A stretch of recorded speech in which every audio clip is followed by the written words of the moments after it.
നമസ്കാരം. തിരുവനന്തപുരം ലോക്സഭാ മണ്ഡലത്തിലെ NDA സ്ഥാനാർത്ഥിയായ രാജീവ് ചന്ദ്രശേഖറിനെതിരെ പരാതിയുമായി LDF.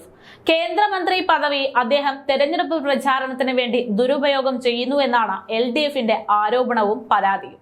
എന്നാൽ കേരളത്തിലെ ഇടത് നേതൃത്വത്തിന് BJP വലിയ വെല്ലുവിളിയാകുന്നുണ്ട് എന്നും അതിനാൽ BJPയെ ഒതുക്കാൻ വേണ്ടി കഴിവിൽ പരമാവധി ശ്രമിച്ചുകൊണ്ടിരിക്കുകയാണ് CPM എന്നാണ് ഇതിൽ നിന്നെല്ലാം നമുക്ക് മനസ്സിലാകുന്നത്.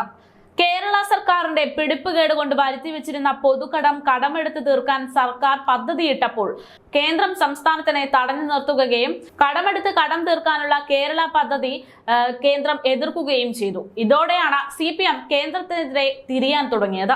കേന്ദ്രം പറയുന്ന കണക്കുകളെല്ലാം തെറ്റെന്ന് കാണിച്ച് ആദ്യം കേന്ദ്രത്തിനെതിരെ സമരവും പിന്നീട് കേസുമായി കേരളം രംഗത്തെത്തി. അതിൽ കേന്ദ്രം കൃത്യമായി മറുപടി നൽകിയതോടെ പിന്നീട് രാഷ്ട്രപതിക്ക് നേരെയായിരുന്നു CPMന്റെ ആക്രമണം. കഴിഞ്ഞ ദിവസം രാഷ്ട്രപതി കേരളം നൽകിയ 7 ബില്ലുകളിൽ 2 എണ്ണം ഒഴിച്ച് ബാക്കിയുള്ളവയുടെ കാര്യത്തിൽ മനഃപൂർവ്വം തീരുമാനമെടുക്കാൻ വൈകിപ്പിക്കുന്നു എന്നാരോപിച്ച് രംഗത്തെത്തിയിരുന്നു. കേന്ദ്രം എന്ത് പദ്ധതി കൊണ്ടുവന്നാലും അതിന് വിപരീതമായ അഭിപ്രായം മാത്രം എന്ന നിലപാടിലാണ് കേരള സർക്കാർ ഇപ്പോൾ കാര്യങ്ങളെ കാണുന്നത്. കേന്ദ്രം ഭാരതരി കൊണ്ടുവന്നപ്പോൾ കേരളം അതിനു പകരമായി K-Rail കൊണ്ടുവന്നു. വന്ദേ ഭാരതിന് പകരം കേരളത്തിന്റെ K-Rail കൊണ്ടുവന്നു. മോദി ടെക്നോളജിയെല്ലാം വളർത്തുകയും അതിനുവേണ്ടി പ്രവർത്തിക്കുകയും ചെയ്തപ്പോൾ കേരളം K-Phone എന്നൊരു പദ്ധതി കൊണ്ടുവന്നു.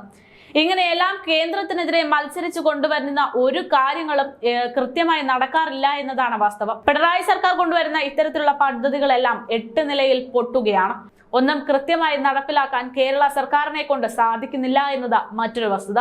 എന്തിനേറെ പറയുന്നു, കേന്ദ്ര സർക്കാർ നടപ്പിലാക്കുമെന്ന് പറഞ്ഞിരുന്ന CAA-ക്കെതിരെ സംസ്ഥാന സർക്കാർ ഇത്ര ശക്തമായി നിൽക്കുന്നത് പോലും, അതായത് CAA നടപ്പിലാക്കില്ല എന്ന് പറഞ്ഞു നിൽക്കുന്നത് പോലും BJPയെ ജയിക്കാൻ അനുവദിച്ചുകൂടാ എന്നൊരൊറ്റ വാശി കൊണ്ട് മാത്രമാണ്.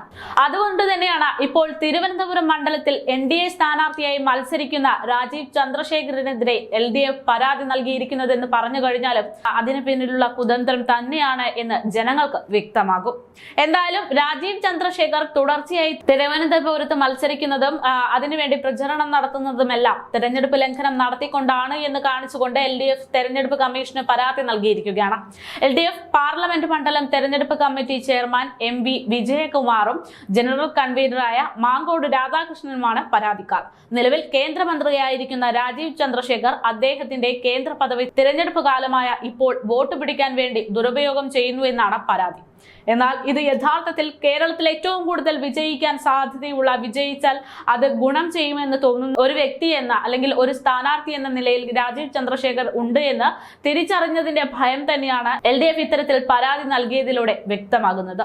ഇടത് നേതാക്കൾക്കൊന്നാകെ BJP എന്നത് ഒരു പേടി സ്വപ്നമായി മാറി എന്ന് തന്നെ ഇതിൽ നിന്ന് വ്യക്തമാണ്.